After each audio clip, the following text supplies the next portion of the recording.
While the use of tanks on the Western Front during World War I is well documented, their deployment on other fronts played a crucial role in reshaping the dynamics of warfare. This video explores the utilization and impact of tanks on various fronts beyond the Western Front, highlighting the innovation and adaptation that marked their introduction to the battlefield. 1. Eastern Front. While the Eastern Front was characterized by more fluid and mobile warfare compared to the trenches of the Western Front, tanks still found utility. The Imperial Russian Army experimented with tank-like vehicles, including the construction of the Tsar tank, an enormous tricycle-shaped vehicle. However, the Russian Revolution and subsequent civil war limited the practical deployment of tanks on the Eastern Front. 2. Italian Front. In the mountainous terrain of the Italian front, tanks faced unique challenges. The Italians introduced their tank, the Fiat 2000, which was among the largest tanks built during World War I.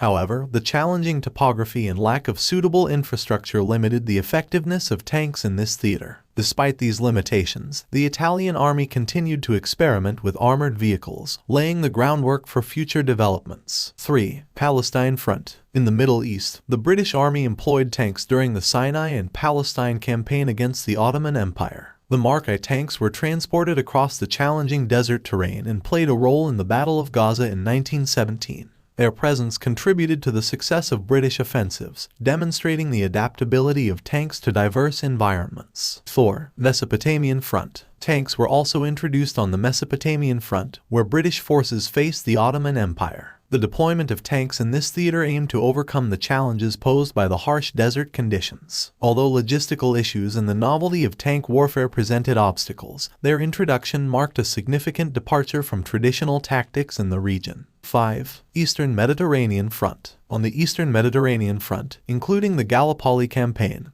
tanks were not extensively used. The rugged terrain and the amphibious nature of the campaign limited the practical deployment of tanks, emphasizing the importance of adapting military strategies to the specific challenges of each front. The introduction of tanks on fronts beyond the Western Front during World War I showcased the adaptability and versatility of this new weapon. While the Western Front remained the primary theater for large-scale tank battles, their presence on other fronts contributed to the evolution of armored warfare. The challenges faced on these diverse fronts, from the deserts of the Middle East to the mountains of the Italian front, influenced the ongoing development of tanks in subsequent conflicts. The experimentation and innovation during World War I laid the groundwork for the evolution of armored warfare in the decades that followed.